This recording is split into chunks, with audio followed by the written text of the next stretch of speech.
Savais-tu qu'il existe 6 facteurs de sens dans le travail? 6 facteurs essentiels pour se sentir bien, être engagé, motivé et performant. Je t'invite à faire le diagnostic de chacun de ces indicateurs et découvrir en quelques minutes ton plan d'action pour retrouver du sens dans ton travail.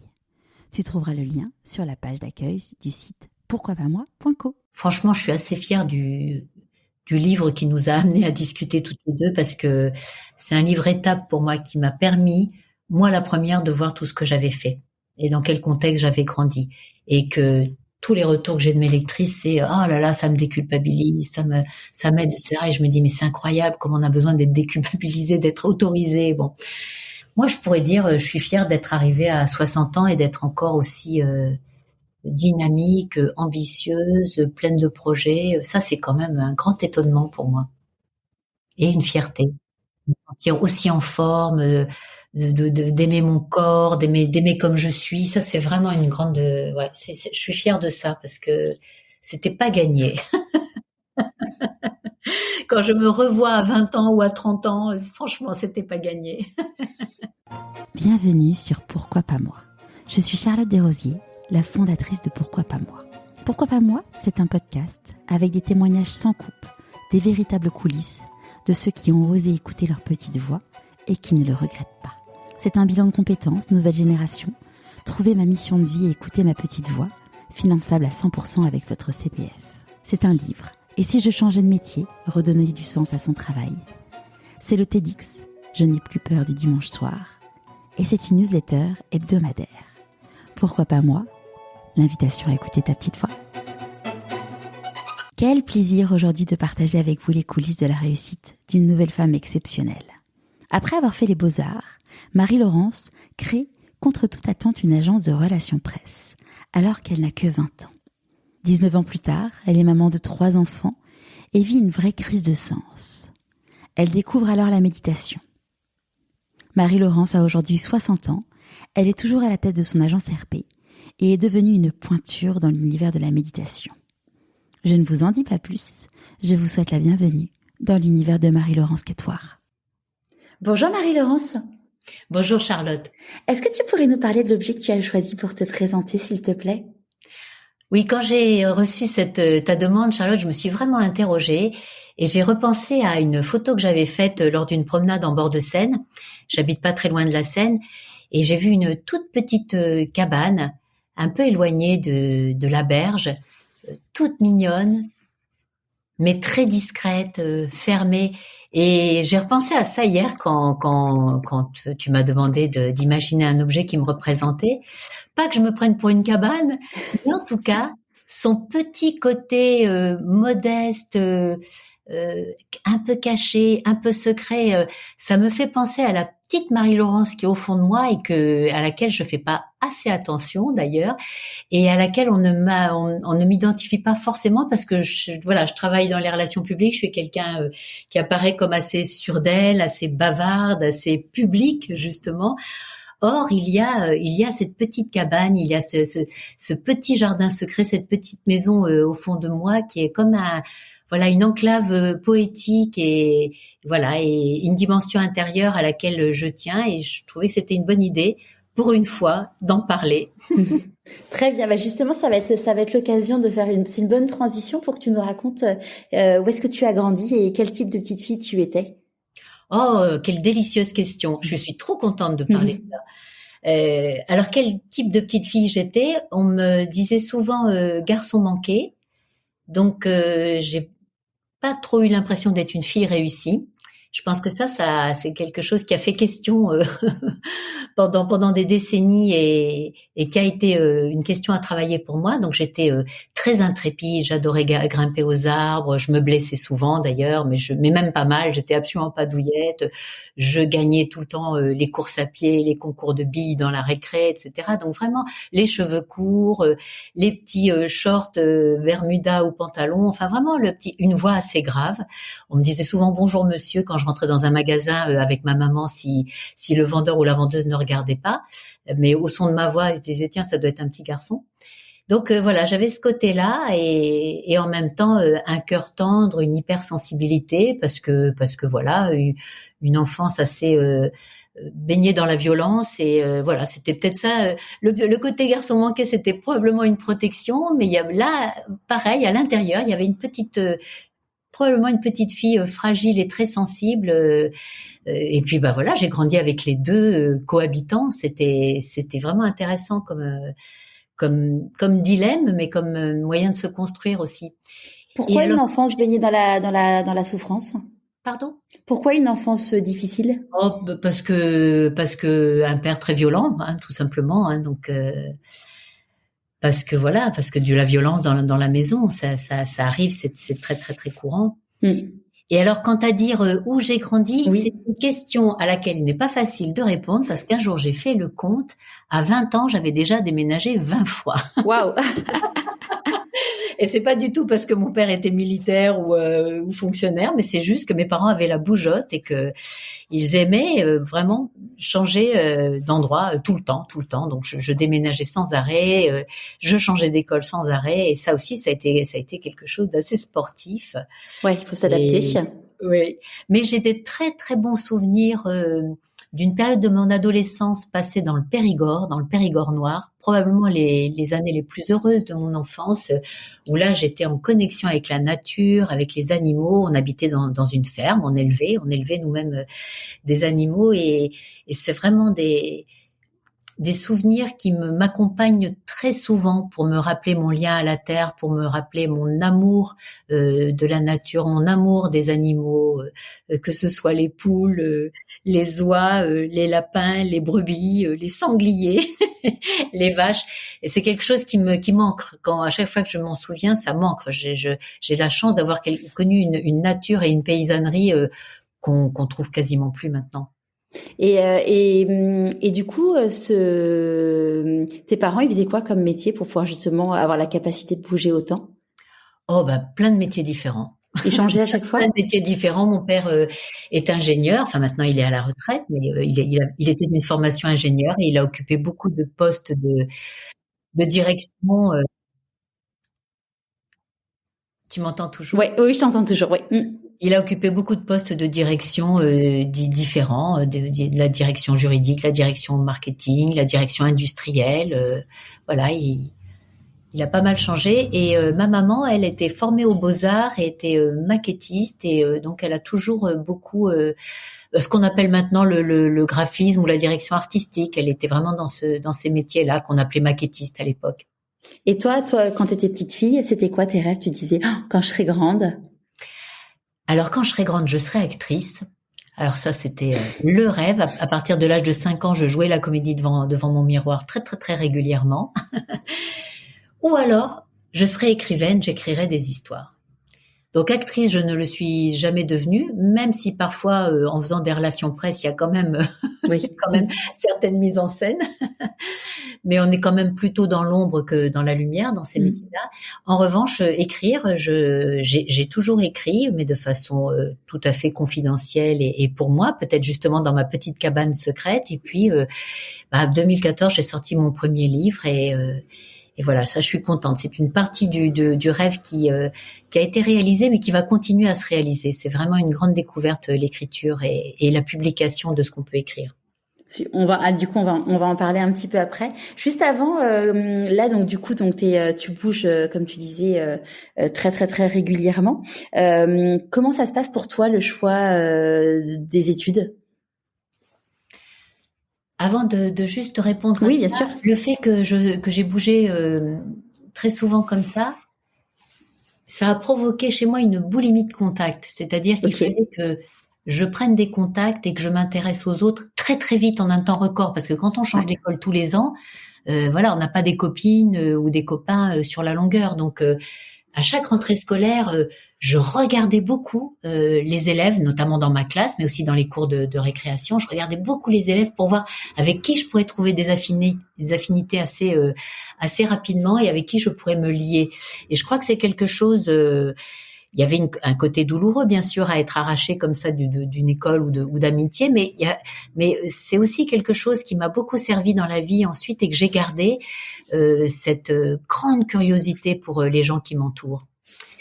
Et puis au niveau des études, mon papa voulait vraiment que je sois scientifique, m'a vraiment beaucoup encouragée à suivre voilà une filière mathématique. Mais en fait, au moment où j'ai réussi à me rebeller, je lui ai dit que moi je voulais faire les beaux-arts comme ma maman.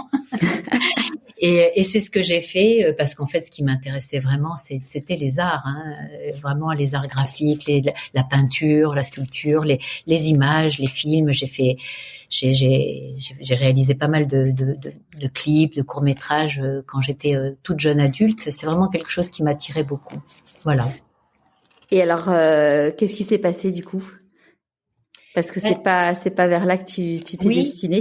Oui, tout à fait. Ce qui s'est passé, c'est que je suis devenue une adulte raisonnable. Et ça, c'est vraiment une erreur qu'on est très nombreuses à faire et très nombreux à faire. C'est-à-dire que je faisais ces courts-métrages, je faisais ces clips, et puis un jour, j'ai eu l'opportunité de faire une première vidéo d'entreprise qui était bien sûr rémunérée, contrairement aux courts-métrages, par exemple.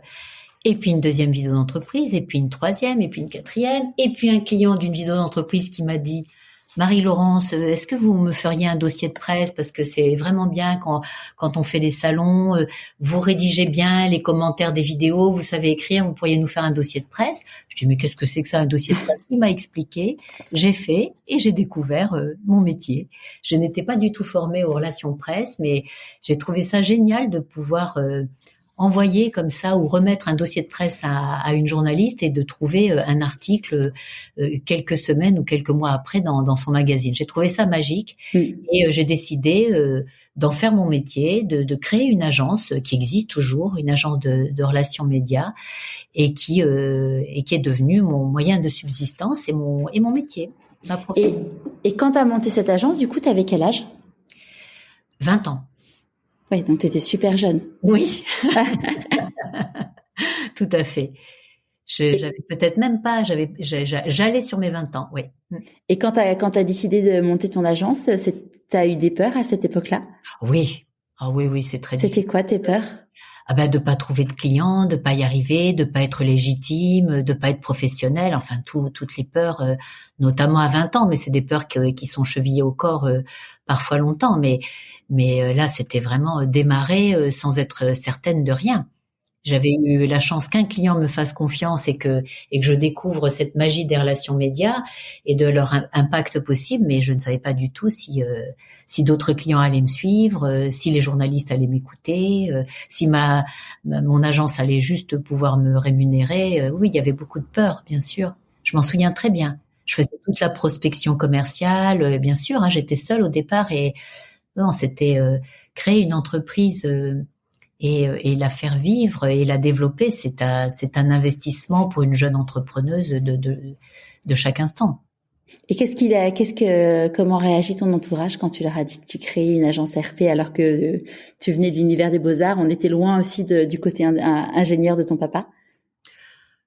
Oui, je ne me souviens pas bien parce que là encore j'avais déménagé, j'arrivais à Paris en fait, alors que j'avais fait les Beaux-Arts à Toulouse, donc en fait il y avait pas, j'étais déjà un peu là aussi en rupture des relations ou de ma vie d'avant. Donc j'ai pas eu à gérer une incompréhension de la part de mon entourage. Et puis pendant quelques années, j'ai mené de front toujours la réalisation de courts-métrages, de vidéos d'entreprise ou de clips musicaux et les relations médias. Donc j'arrivais à faire un petit peu tout ce que je voulais. Et à partir de quand du coup tu as arrêté de faire ces deux activités? C'est une excellente question. Merci. En fait, mais vraiment, c'est très intéressant de répondre comme ça on the spot. J'adore. En fait, c'est quand j'ai été enceinte de ma première enfant. Je me suis dit, les tournages, ça peut pas continuer. Ça sera pas compatible avec une vie de maman. Parce que les tournages, c'était quand même être sur le pont jusqu'à minuit, 1h, 2h, 3h du matin quand il y avait des galères techniques. C'était passer des heures en montage. C'était en fait être hyper disponible tout le temps sur les tournages. Et quand j'étais pas sur les tournages, j'étais aux relations presse. Donc j'ai bien compris qu'en ayant une enfant, j'allais pas pouvoir être comme ça 20 heures sur 24 en train de bosser ou de m'occuper de mes activités professionnelles. Et donc j'ai décidé décidé de lever le pied et d'arrêter au niveau de la production audiovisuelle. On appelait ça comme ça à l'époque, production de films ou de courts-métrages ou de vidéos d'entreprise, et de me consacrer aux relations presse qui, elles, même s'il y avait parfois quelques soirées ou quelques dimanches où j'étais en service, ça reste une profession très raisonnable au niveau des horaires. On est quand même très calé sur les horaires de bureau. Donc, c'était compatible avec une vie de jeune maman. Oui, parce que toi, t'étais dans ce qu'on appelle dans le B2B. T'étais pas sur sur des activités B2C. Je pense typiquement, tu vois, j'ai une de mes amies qui a été RP dans tout ce qui est univers musical. Et Oui. Si tu veux, bon bah voilà, quand il faut accompagner un artiste sur le 20h de TF1, c'est absolument. Alors, je suis B2B et B2C, mais dans le secteur de la maison, de l'architecture, de la construction, donc on a vraiment les horaires de bureau, en fait. C'est vrai que on n'est pas dans le showbiz où il faut effectivement être absolument disponible le soir. Il faut participer à beaucoup de soirées pour exister, pour que les artistes que tu représentes existent. Il faut bien sûr faire des plateaux télé qui sont plutôt le soir que le midi au niveau musical, c'est exact. Alors que moi, dans ce secteur-là, même quand je travaille avec de la presse grand public, mais spécialisée maison décoration, on est vraiment sur des horaires tout à fait classiques. Et pourquoi tu t'es spécialisée dans cet univers-là ? Par hasard. Tout à fait par hasard, par opportunité, parce que ce premier client qui m'a offert l'opportunité d'écrire mon premier dossier de presse était dans le domaine de la maison, donc ça s'est fait comme ça. C'est une presse que j'ai tout de suite beaucoup aimée, je l'ai trouvée très saine, c'est des journalistes que j'ai trouvés très concrets, très directs, simples, voilà. Donc ça m'a beaucoup plu, j'aime beaucoup la simplicité, le pragmatisme, les choses concrètes, ça me plaît beaucoup. Et puis il y avait quand même une possibilité de faire vibrer ma fibre artistique aussi, parce qu'on était quand même dans les tendances déco, dans la décoration. On est créer un bel univers dans lequel on puisse vivre bien ou travailler bien. Ça demande aussi des talents d'artistes de la part des architectes, des décorateurs, des architectes d'intérieur, des stylistes. Donc je me retrouvais bien aussi dans ce monde-là. D'accord. Et est-ce que, alors là, on est un peu en marge, mais est-ce que, parce que là, du coup, ton agence est toujours aujourd'hui spécialisée dans cet univers-là. Oui. J'imagine que tu as dû avoir des personnes qui t'ont contacté en disant, bah tiens, moi, je suis dans un univers qui est complètement différent. Et donc, du coup, parfois, je sais que pour des gens qui sont spécialisés, il peut y avoir l'appel des sirènes de justement arrêter de se spécialiser. Oui, alors effectivement, j'ai eu des opportunités, beaucoup auxquelles j'ai répondu non parce que je savais qu'on serait moins efficace qu'une agence connaissant déjà la presse qu'il fallait sensibiliser, notamment en beauté, cosmétique, mode. Ça, je ne me sentais pas la force d'aller créer des relations avec cette presse que je ne connaissais pas, que je connais que en tant que lectrice. Mais j'ai dit oui quelques fois sur des sujets vraiment vraiment intéressants.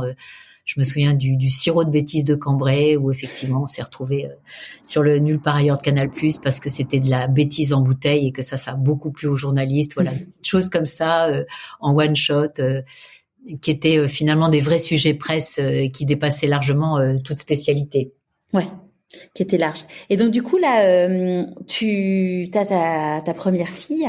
Là, ça te chamboule ta vie parce que donc toi tu es entrepreneuse, mais ton mari aussi est à son compte. Oui. Comment on t'en parle bien dans ton livre Affirmez-vous. Oui. Absolument. J'en parle dans mon livre Affirmez-vous parce que je trouve que c'est très important qu'on ait des récits aussi qui nous expliquent qu'on peut faire, que parfois on a la chance, si on s'en donne le temps, la réflexion et les moyens, de faire autrement que les schémas imposés. Et ce qui est clair, c'est que ni mon mari, qui n'était pas encore mon mari, mais le père de mon premier enfant et de mes deux autres enfants, on s'est mariés ensuite, mais ni moi ni lui n'avions envie de nous séparer trop tôt de cet enfant qu'on attendait tellement et qu'on espérait tellement. Et donc, on s'est dit, comment peut-on faire? Alors, c'est vrai que la chance qu'on a toujours, c'est qu'on était chacun à notre compte. Donc, c'est beaucoup de responsabilités, c'est beaucoup de poids sur les épaules, mais c'est aussi une grande liberté quant à ce qu'on peut faire parce qu'on a de compte à rendre qu'à nous et à nos clients, bien entendu. Mais ça, on sait le faire, c'est la relation commerciale, c'était à nous de nous organiser. Et donc, on a décidé de passer à mi-temps, qui était un faux mi-temps, puisqu'en fait, je faisais toute ma journée en une demi-journée et lui faisait toute sa journée en une demi-journée, mais le reste du temps, à tour de rôle, on s'occupait de notre fille. Et ça a été vraiment des années délicieuses, vraiment magnifique. Alors, on habitait juste à côté des bureaux et donc, quand j'avais fini, bouclé, je courais jusqu'à la maison pour prendre le relais auprès du papa et pouvoir passer l'après-midi avec ma fille. Mon mari s'en occupait le matin et moi, je m'en occupais l'après-midi. Puis, on se retrouvait tous les trois le soir. C'est fou parce que vous étiez donc ça c'était elle a quel âge ta fille aujourd'hui? Maintenant, elle a 26 ans. Parce que à l'époque, bon bah maintenant voilà les papas ils ont des congés paternité et compagnie, mais il était hyper avant-gardiste ton mari. Oui, hyper avant-gardiste. Et puis tu sais, Charlotte, même les congés paternité, alors voilà, ça commence à venir dans l'oreille, ça reste quand même très très peu. Hein, oui, et puis de toute façon, tu vois, j'en parlais l'autre jour, le père de mes enfants, il a jamais pris. Enfin, tu vois, à l'époque, quand mes enfants sont nés, il y avait 3 jours, les 3 jours plus après, tu pouvais prendre 10 jours, je crois, quelque chose comme ça, sachant qu'il est entrepreneur, hein, donc en soi. Il aurait pu prendre le temps qu'il voulait, mais je crois qu'il a même pas pris les 3 jours. Oui. Non, ça reste rare et même maintenant, c'est pour ça que j'en parle dans le livre parce que je trouve que c'est bien c'est pas encore un sujet, c'est pas vraiment acquis. Hein. Il y a encore pas mal d'ouverture d'esprit à avoir et surtout moi ce qui s'est passé dans ma vie et grandement à cause ou grâce à l'arrivée des enfants, c'est que je me suis toujours interrogée sur comment je pouvais faire au mieux. Ça n'a pas toujours été facile, mais vraiment, au moins, je faisais cet effort-là de me poser un peu. Et c'est vrai que quand on a trouvé cette solution avec mon mari, on a trouvé ça génial parce que lui était tellement heureux. Ce qu'il faut dire quand même, c'est que pour un homme s'occuper de son enfant, c'est un cadeau. C'est difficile, hein, tu le sais bien, puisque tu as des enfants aussi. J'apprends que tu as des enfants aussi. C'est quand même un sacré boulot, mais quel cadeau aussi. Et là, aujourd'hui, que nos 3 enfants sont de jeunes adultes, qu'est-ce qu'ils aiment leur père, qu'est-ce qu'ils aiment leur mère, mais surtout quelle bonne relation ils ont avec leur père et avec leur mère. Donc c'est très précieux, c'est des cadeaux pour la vie, ça. Et moins tu connais ton enfant, enfin moins tu t'en occupes, moins tu le connais, plus c'est difficile de bien s'entendre avec lui. C'est aussi bête que ça, quoi. Oui, puis tu crées une relation. Tu vois, je pense à une petite fille que je connais où son papa il s'en est très peu occupé quand elle était toute petite. Bah, même quelques années plus tard, elle lui fait payer en fait. Oui, c'est exactement ça. C'est exactement ça parce que il y a de façon évidemment inconsciente, hein, parce que elle a pas la conscience de ça cette petite fille, mais ouais. Oui, et là, du coup, il y a un cercle vicieux qui se met en place parce que le papa est agressé, donc il devient agressif, donc il sait pas comment l'apprendre. Enfin, c'est compliqué. En fait, ouais. Si on disait beaucoup plus souvent au père que c'est plus simple de s'en occuper un peu que de gérer les problèmes quand on s'en occupe. C'est ça. Même si ça paraît, et c'est encore une fois, c'est vraiment du boulot, c'est des responsabilités, mais au fond, c'est plus simple. Et c'est surtout l'occasion d'une relation humaine exceptionnelle. Toutes les relations humaines sont intéressantes, mais la relation père-enfant, mère-enfant, enfant-parent, sont des relations très très précieuses qui nous apprennent beaucoup sur la patience, sur la créativité, sur la présence. On va peut-être parler de présence aujourd'hui, mais il y a pas meilleur maître de méditation que les enfants. Ils nous obligent à être présents, donc c'est formidable. Ouais, et puis nous permettre d'apprendre à mieux se comprendre, à mieux se connaître, à grandir. En fait, c'est vraiment parfois, moi, je sais que mes enfants ils me font des réflexions et je me dis oui, t'as raison. Tu as raison. Et tu as tellement raison. Les enfants nous apprennent à grandir. Mais ça, c'est un pur slogan. C'est absolument ça. Les enfants nous apprennent à grandir, nous aident à grandir. Absolument. Et oui, ils nous forcent à prendre un recul sur les choses qui est... L'autre jour, mon fils, il me dit, mais maman, pourquoi alors ça date parce que je suis mieux dans ma vie, donc je leur crie plus dessus. Mais un moment où j'étais pas bien dans ma vie, il me dit, mais maman, pourquoi tu me cries dessus? C'est parce que t'es énervée à cause de ça et pourquoi ça retombe sur moi? Tu as raison. Tu as raison. D'intelligence, d'analyse. Hein, c'est ça. Et j'ai fait, oui, t'as complètement raison. Et tu es un petit bonhomme de je sais plus quel âge il avait, mais il devait avoir peut-être 9 ans, un truc comme ça. Je dis, waouh, moi j'ai mis 37 ans à découvrir ça, quoi. Ouais. Ouais.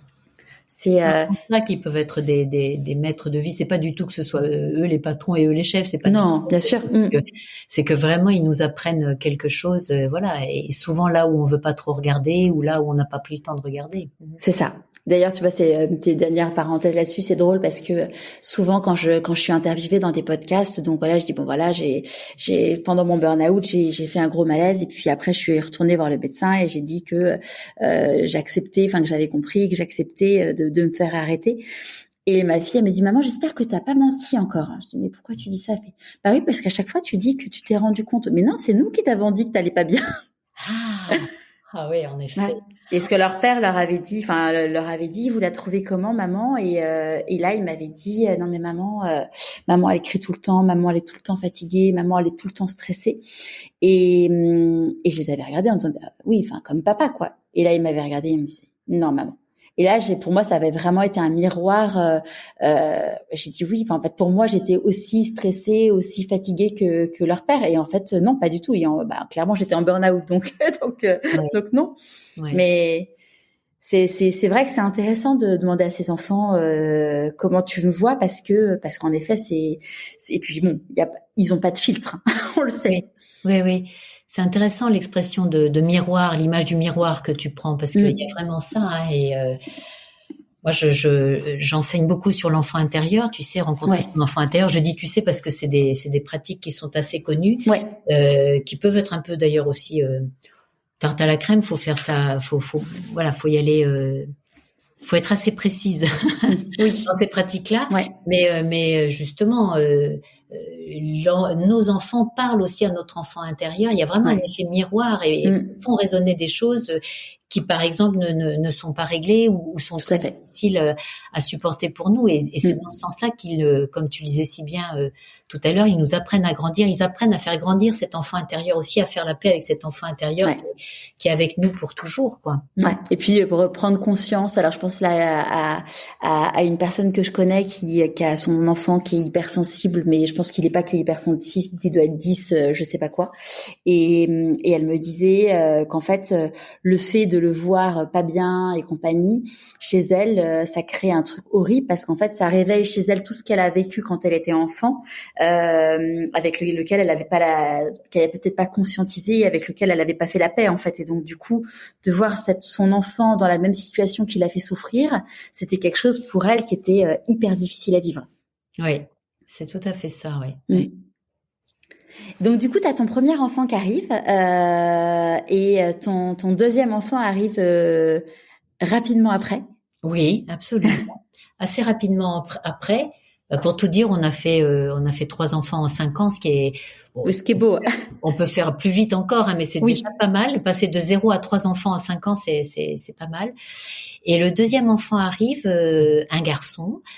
Et là, je réalise que nous n'allons pas pouvoir garder ce système à mi-temps, chacun notre tour, parce que là encore, je me pose, je réfléchis, je regarde et je me dis, ça va pas aller. Là, je vais aller au-delà de mes forces. Je ne pourrais pas, comme je le dis dans le livre, un jeune couple avec un enfant, c'est pas la même chose qu'une cellule familiale de 4 qui commence à se mettre en place. C'est pas la même intendance, il y a pas les mêmes, surtout l'intendance, quoi. Il y a pas les mêmes enjeux. Et là, je réfléchis et je commence des discussions avec mon mari, pressentant qu'en fait, il serait peut-être tout à fait intéressant pour nous 4 qu'il devienne père au foyer. Ce qui n'est pas gagné d'avance parce qu'alors à l'époque, déjà tu dis congé parental du père, bon, mais alors être père au foyer, c'était vraiment, ça se faisait pas. Si ça se faisait pas, on n'en parlait pas. Si ça se faisait, on n'en parlait pas. En tout cas, on n'avait pas d'exemple. Même aujourd'hui, moi dans mon entourage, même entourage, je n'ai jamais rencontré quelqu'un qui est père au foyer. Ouais. Ah si, j'ai connu sa femme, mais je l'ai pas rencontré lui. Ouais. Mais c'est encore aujourd'hui, c'est exceptionnel. Voilà, c'est pour ça aussi que je voulais raconter ça, pour dire que ça existe, c'est possible et bien sûr, mon mari avait je sentais qu'il avait des dispositions pour ça. Je voyais bien comment il s'occupait de notre premier enfant, de notre fille. Je voyais bien que c'était pas du tout à côté de la plaque, qu'il y avait un vrai épanouissement pour lui à faire ça. Néanmoins, arrêter son activité professionnelle pendant quelques années, le temps d'élever les enfants jusqu'à l'école maternelle, finalement, et socialement se retrouver en retrait, ce que vivent tellement de femmes. C'est douloureux pour un tas de femmes, pour les femmes quitter leur emploi à un moment donné quand elles n'en ont pas envie. Et il y en a plein qui vont. Donc il a vécu ce que vivent plein de femmes finalement. Mais on a passé ce deal-là parce que à l'époque, ces activités professionnelles, tout ça, on a été très très pragmatique. Je gagnais mon activité rapportait plus d'argent que la sienne. Maintenant, on était 4 bouches à nourrir, donc voilà, il fallait bien regarder. Il fallait regarder en profondeur parce que c'était pas facile à voir comme ça de l'extérieur. Il avait un métier beaucoup plus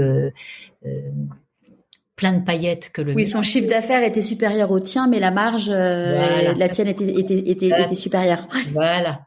En termes de chiffre d'affaires, vraiment, il était beaucoup bien supérieur à mes propres activités, mais en termes de marge, voilà. Donc, on a décidé ça. Il a posé quelques conditions que j'ai tout de suite acceptées, et là, ça montrait aussi son intelligence de la situation, ce que penserait pas forcément à faire une maman.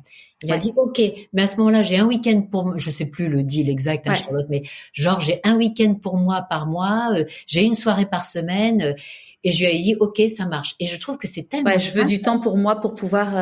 Ouais. Et lui, c'est clair qu'une femme ne ferait jamais ça. Et oui, une femme, elle penserait pas à ça. Elle dirait oh là là, je vais m'occuper des 2 enfants, je vais pas en plus réclamer. Alors que c'est très sain.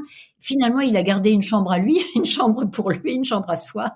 Il a gardé un lieu à soi qui était ce week-end mensuel et cette soirée hebdomadaire pour faire ce qu'il voulait, pour s'éloigner aussi du parentage, du paternage qui est très prenant et pour garder une vie sociale qui ne lui appartienne qu'à lui. J'ai trouvé ça très très malin et donc on a fonctionné comme ça. Et puis un 3e enfant est arrivé et ça fonctionnait bien. Et puis ça a été l'histoire de quelques années, puisque comme je l'évoquais tout à l'heure, une fois que les enfants sont à la maternelle, c'est tout à fait autre chose qui se met en place et on peut de nouveau retravailler la journée chacun de notre côté, quoi. Ouais. Il y a un truc qui m'a touchée dans ton livre. Tu disais que je crois que c'est la suite à la naissance de ton 3e enfant où tu disais que tu étais épuisée. Oui. Que tu étais en vacances chez des amis, que tu étais épuisée, que ton ami t'a dit mais va faire des analyses parce que c'est pas normal que tu sois aussi fatiguée. Oui, ça c'est c'est vrai, tu as raison. Je m'en suis rappelée quand j'ai été en train d'écrire parce que même moi à l'époque, je ne trouvais pas normal d'être si fatiguée, comme si avoir plusieurs enfants en bas âge, continuer à travailler, mener tout ça de front ne générait aucune fatigue, qu'on était des machines infatigables, que ça n'avait pas d'incidence sur notre santé, sur notre charge mentale, sur tout ça.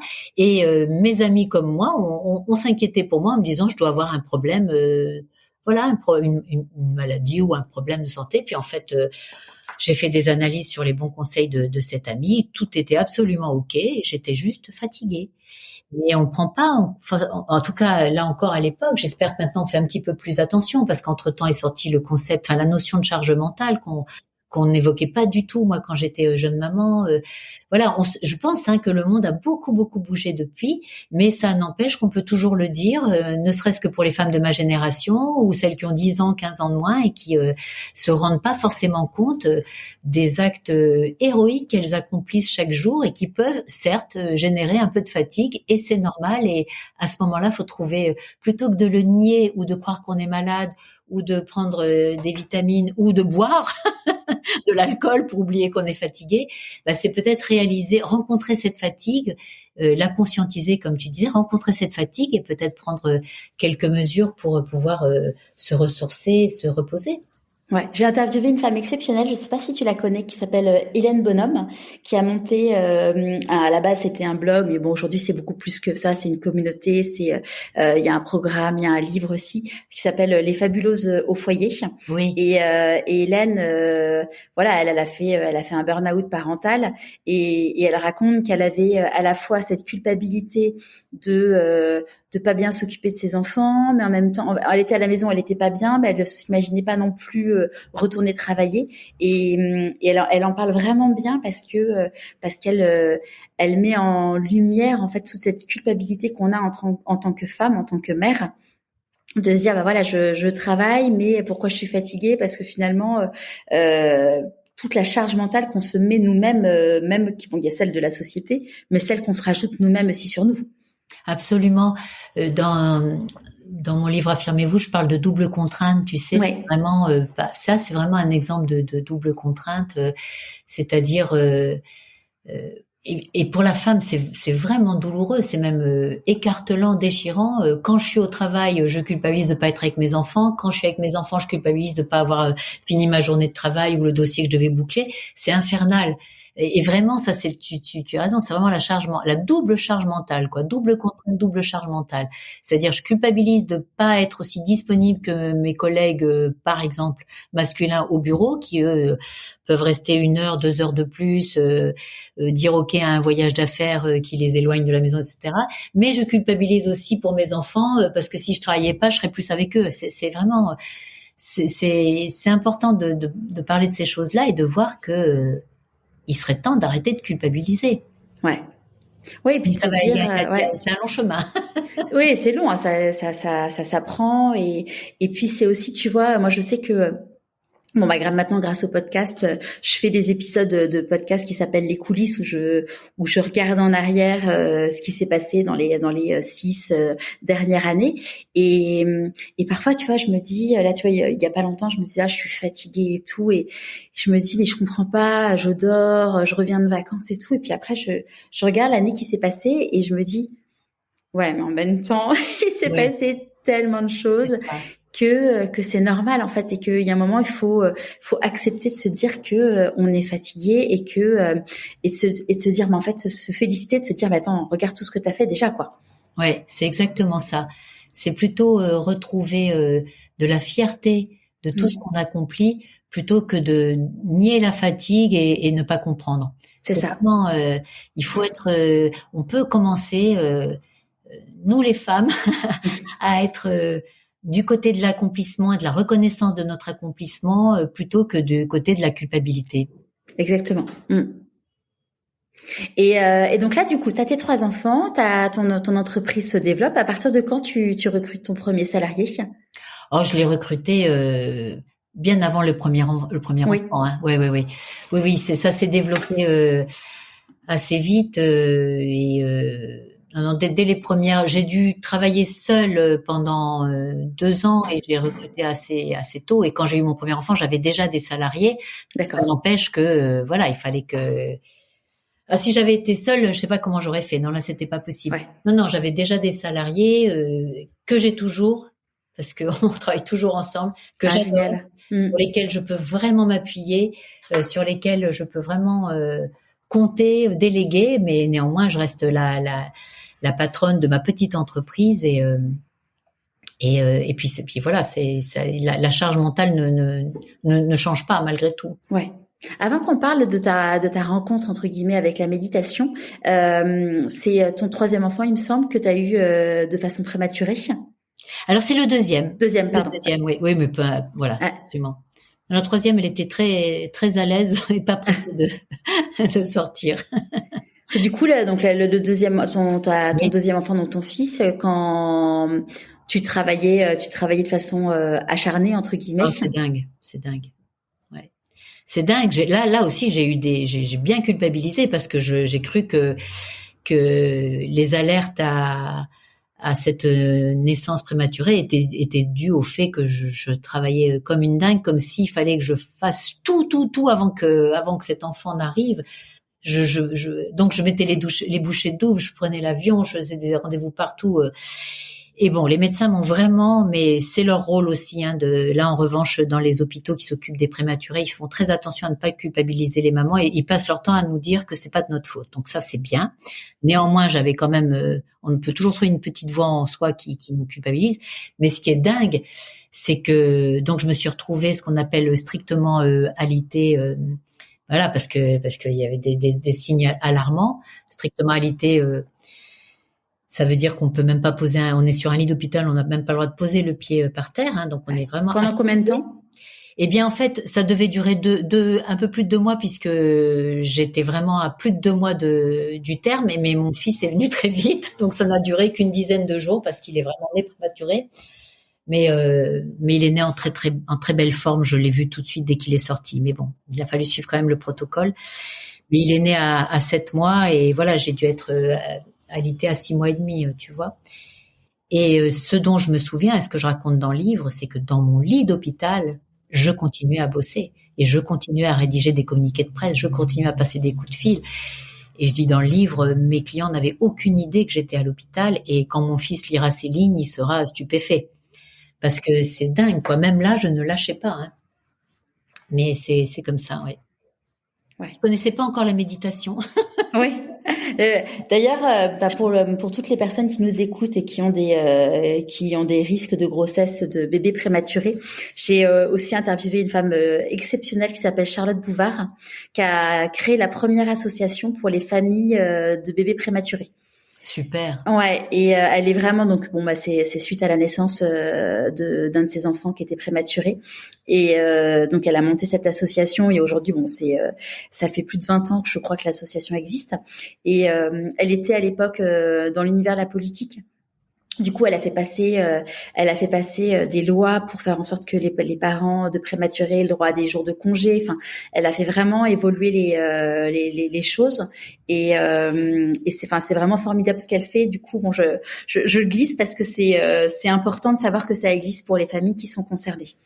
Ah ben moi, si j'avais rencontré cette femme à l'époque, ça m'aurait probablement beaucoup aidé parce que non seulement on culpabilise de mettre au monde un enfant trop tôt, mais après on s'inquiète pendant des années. On cherche des signes de défaillance. Il va très bien, il est même très très intelligent, mais ça n'empêche que les premières années, j'arrêtais pas d'y penser, quoi, et de me dire voilà, est-ce que tout va bien. Donc c'est vrai que ça doit être très aidant d'être soutenu et de pouvoir partager comme ça des. Oui, c'est ça. Il y a des groupes de parole justement entre mamans qui vivent la même chose.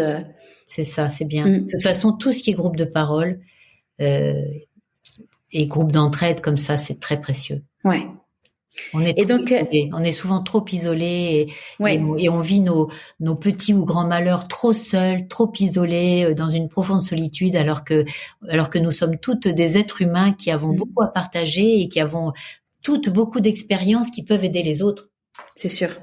Et d'ailleurs, c'est pour ça. Merci de partager avec nous ton histoire parce que clairement ça aide de voir que qu'on traverse tous des choses pas simples et de voir que d'autres personnes arrivent à avancer, à remonter en ayant vécu des choses plus ou moins simples. On est tous capables, on a tous ces forces à l'intérieur de nous. Absolument. C'est vraiment excuse-moi, Charles. Non, vas-y, je te demanderai après. C'est vraiment c'est le point de départ du livre, en fait. Tu sais, je comprenais pas pourquoi toutes ces femmes autour de moi, que je trouve moi vraiment intéressantes, certaines exceptionnelles, certaines d'une intelligence fulgurante, et pourquoi elles sont toutes complexées, toutes à culpabiliser. Mais vraiment, je dis dans le livre, même des chefs d'entreprise, même des femmes à des postes de direction générale de grands groupes qui pourraient se dire si on m'a mis là, c'est quand même que je le vaux bien. Et qui quand même ont toujours ce léger complexe d'infériorité, etc. Et c'était vraiment ça qui m'a interrogée. Donc c'est ça que je suis allée fouiller, creuser. Je suis allée chercher les raisons de ce malaise, de ce sentiment d'imposture qu'on a bien trop souvent et qui est absolument pas mérité. Et pour les personnes qui n'auront pas encore lu le livre, est-ce que tu veux leur donner l'eau à la bouche en leur donnant quelques raisons? Bien, tout à l'heure j'ai évoqué la double contrainte.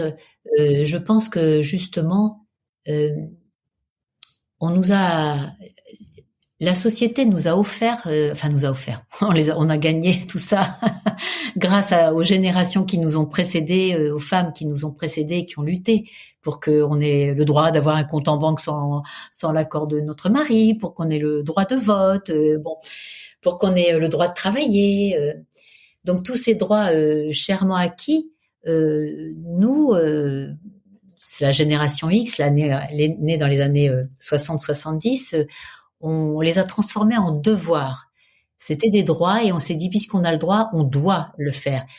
Si j'ai le droit de gagner de l'argent, je dois gagner de l'argent. Si j'ai le droit de travailler, il faut que je travaille, etc. Donc, petit à petit, on s'est construit beaucoup de devoirs comme ça qui nous ont placés dans des doubles contraintes parce que la société nous dit tout le temps, là où tu es, tu dois être excellente.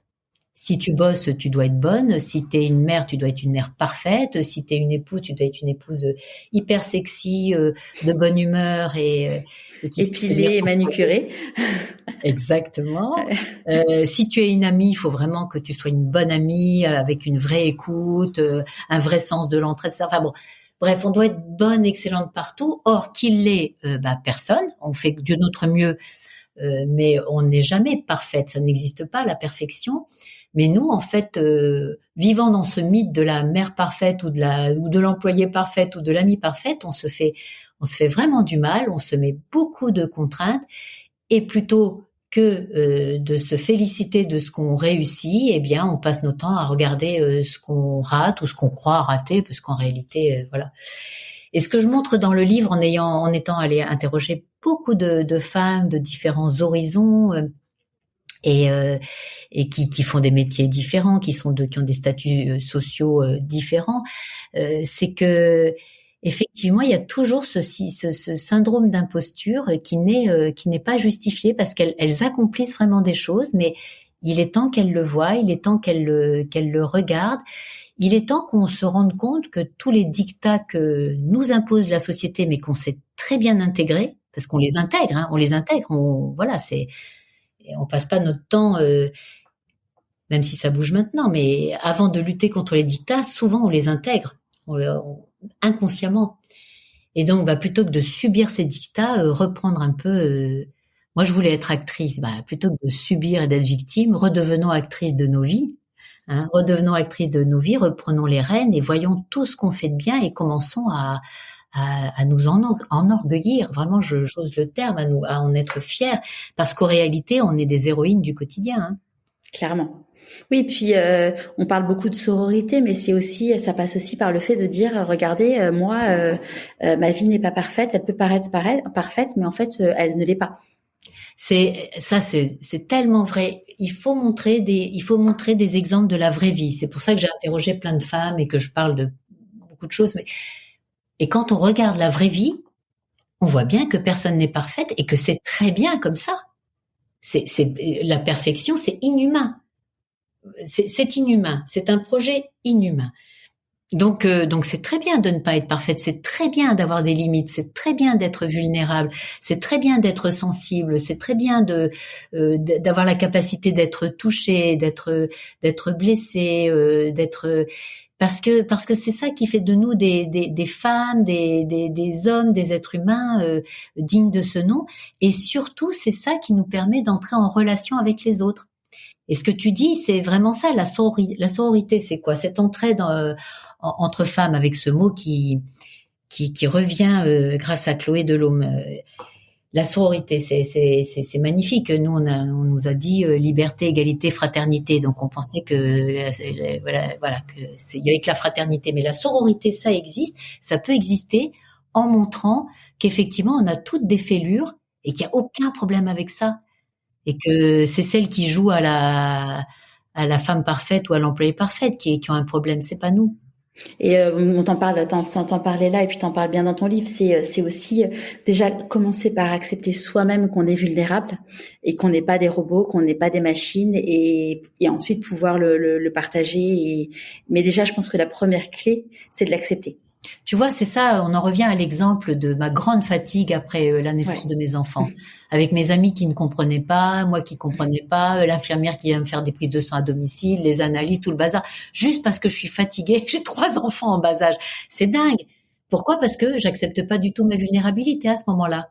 Je vois pas le rapport Voilà, je devrais juste être une machine qui répond. Tout le monde est en bonne santé, tout le monde va bien. Donc pourquoi serais-je fatiguée? Et c'est ça quand on découvre qu'on a le droit d'être vulnérable. Enfin, non seulement on a le droit, mais que c'est même un une devoir qualité. même. Ouais. C'est même une qualité en fait. C'est vraiment une qualité relationnelle en fait, de reconnaître sa vulnérabilité. C'est exactement ce que tu dis. J'ai le droit, j'ai le droit, je peux. Ça fait de moi quelqu'un d'intéressant. Ça fait quelqu'un de moi quelqu'un de fragile, d'intéressant, d'empathique, quelqu'un à l'écoute. Parce que comme je sais que j'ai mes problèmes, je peux entendre les problèmes des autres. Comme je sais que je suis limitée, je peux comprendre les limites des autres. C'est passionnant. Et de le partager, ça donne envie aux autres de raconter. Oui, oui.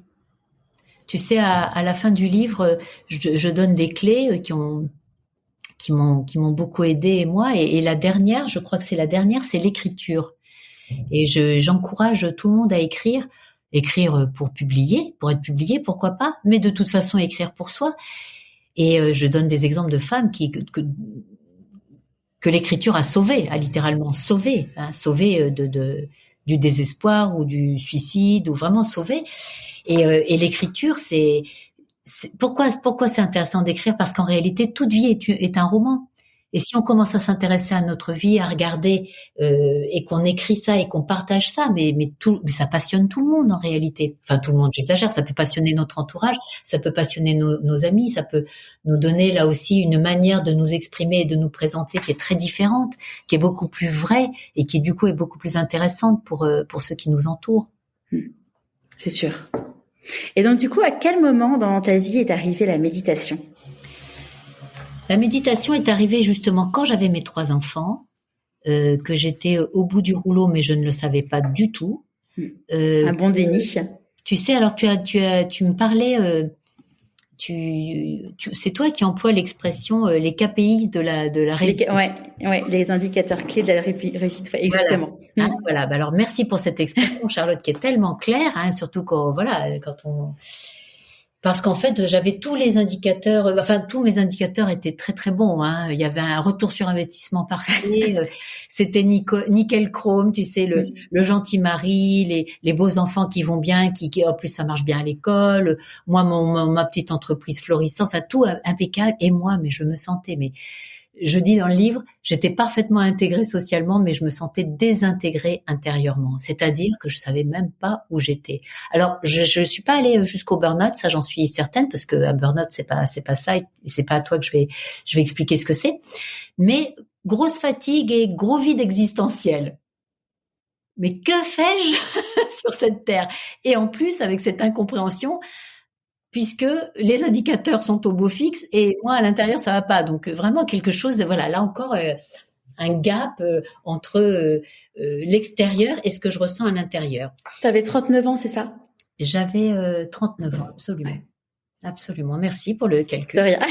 Ah non, si tu l'as mis dans le livre, je suis pas très forte en calcul mental, pas du tout même. Voilà. Et puis mon mari tellement à l'écoute et tellement malin, mais tellement discret aussi, faisant les choses avec vraiment délicatesse, laisse traîner un flyer sur la table de la cuisine de l'époque. Je me souviens très bien, un petit flyer sur un stage de méditation. Puis je regarde le flyer et je me dis, le titre du séminaire était très très étrange, le moment clé entre la confusion et l'éveil. Mais qu'est-ce que c'est que ce truc? Mais en même temps, ça me parle. Je comprends rien, mais ça me parle. Ça parle ailleurs, quoi. Ça parle ailleurs qu'à mon cerveau logique de femme d'affaires. Le moment clé entre la confusion et l'éveil.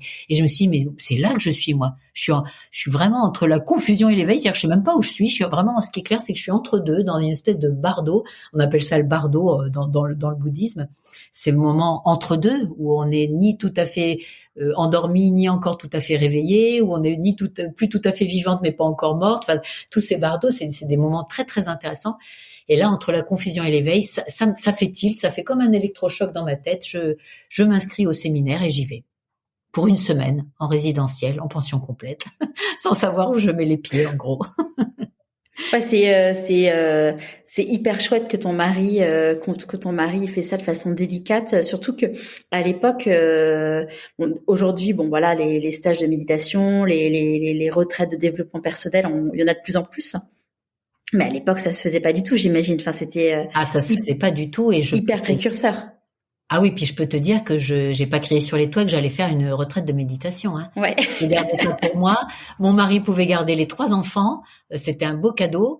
Et voilà. Et voilà, officiellement, je prenais une semaine de vacances, hein, c'est clair. Je n'allais pas crier sur les toits, ni auprès de mes parents, ni auprès de mon entourage professionnel que j'allais faire un stage de méditation. Non, non, ça se faisait, c'était quand même effectivement assez confidentiel, hein. C'est vrai. Et puis là, grosse révélation, quoi. En fait, je traverse plein de moments différents, parce que c'est faire 1 heure de méditation, ça peut être un choc, mais faire une semaine, c'est un bouleversement. Et ça, je traverse vraiment des moments difficiles. Oui, j'ai vraiment des moments très très difficiles, très inconfortables, très douloureux. Le 3e jour, je veux même quitter le stage et rentrer chez moi parce qu'il y en a marre. Ça va bien, là, ça suffit. Ça suffit de se rencontrer là, et de rencontrer sa finitude et sa vulnérabilité. Ça va bien, hein. Et puis, je me souviens très bien, j'appelle la gare pour avoir les horaires de train, et je me dis, mais qu'est-ce que je suis en train de faire, quoi? Mais n'importe quoi. J'ai pris une semaine de vacances, mon mari s'occupe des enfants. Qu'est-ce que j'ai de mieux à faire que de continuer, de juste rester et de voir? Qu'est-ce que j'ai à perdre? Ok, c'est pas confortable. Ok, c'est difficile, mais après tout, c'est la vie, quoi. Et donc, je reste, et j'ai pas regretté. Puisque, bien sûr, les retraites sont très très bien faites, hein, et c'est souvent les 2-3 premiers jours qui sont très difficiles, et puis il y a une bascule au cours du 3e ou 4e jour, et puis là il y a une ouverture qui se fait, des résistances, hein, qui commencent à tomber aussi, et puis je découvre, je découvre qu'en fait j'étais en mode survie et non pas en train de vivre, que je ne m'écoutais pas du tout, mais que du coup j'écoutais pas le monde, ni les gens non plus, enfin que j'étais dans un système sacrificiel, alors que dans le sacrifice tout le monde est sacrifié. Ça, c'est Moussa Nabati qui dit ça. Donc, enfin que vraiment il était temps que je bouge, quoi, que je bouge, que je rafraîchisse mon regard, que j'enlève les œillères pour pour reprendre du goût à vivre, et pour retrouver, comme tu le disais, du sens à l'existence. Et c'est vraiment ce qui s'est passé. Et je n'ai plus arrêté de méditer depuis, parce que j'ai trouvé ça tellement transformateur et tellement intéressant, quoi. C'est tellement intéressant de juste s'asseoir et de profiter du spectacle, quoi. On s'assoit immobile, en silence, et on regarde, mais c'est dingue. Et puis après, ça change totalement notre regard sur en post-méditation, c'est-à-dire qu'il y a la séance de méditation, mais après le monde est plus frais, il est plus vif, il est plus lumineux, il est plus intéressant, en fait. Et donc là, du coup, tu sors de cette semaine. Oui. C'est quoi la suite? Alors la suite, c'est que ça m'a tellement parlé, ça a tellement changé mon regard sur les choses, que quand je rentre, je me dis, il faut que je trouve un moyen, même avec 3 enfants et un boulot à temps plein, il faut que je trouve un moyen pour méditer tous les jours. Donc toujours très pragmatique, j'ai commencé par me lever 20 minutes plus tôt que ce que je faisais avant. Je me suis dit, si déjà je pratique 20 minutes par jour, ce sera bien. À l'époque, on faisait des sessions beaucoup plus longues, mais je me disais, moi, j'arriverai pas à faire 3/4 d'heure, 1 heure par jour. Si je me fixe ça comme objectif, je vais être découragée. Donc, je suis partie sur 20 minutes. Je me levais 20 minutes avant les enfants, et c'était super. J'avais la maison, enfin, un appartement à Paris, mais voilà, la maisonnée pour moi toute seule, si je puis dire. Mais oui, il y avait aussi ce côté-là, c'est-à-dire un espace pour moi toute seule, en silence, où je pratiquais la méditation. Et puis voilà, à la fin de ma méditation, c'était l'heure du réveil familial. Voilà, habiller les enfants, faire déjeuner, petit déjeuner tout le monde, amener à l'école, etc. Et j'ai vraiment réussi à mettre une pratique quotidienne en place comme ça, en étant très méthodique, et toujours quand j'en avais marre, quand je me disais au bout d'1 mois, 2 mois, 6 mois, bon, est-ce que c'est vraiment utile?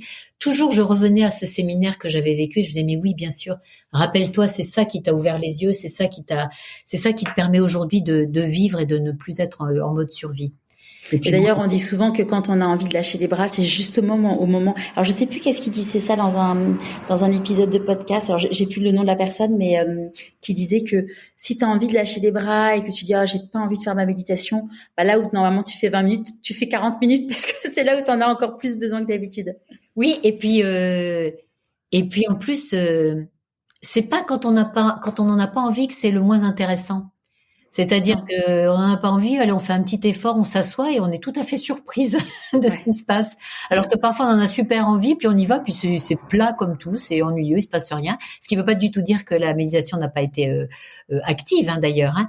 Mais on sait jamais ce qui nous arrive et c'est encore une fois, c'est pas quand on n'en a pas envie que ça se passe le plus mal du tout. Et à partir de quand, du coup, tu as commencé à lancer une activité autour de la méditation?